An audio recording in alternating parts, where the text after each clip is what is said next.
I spoke to a friend of mine who's got a restaurant here in Lisbon, pretty high-end restaurant, like they charge a lot of money.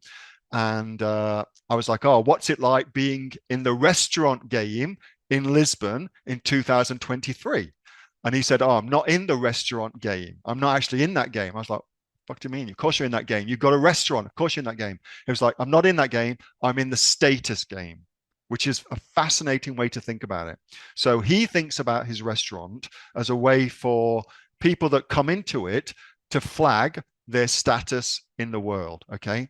Very, very interesting way of reframing what a restaurant actually does. And now that he looks at his restaurant through that new frame, he puts all of his prices up because then it becomes a game of who eats there clearly can afford to eat there. So status is at play, okay?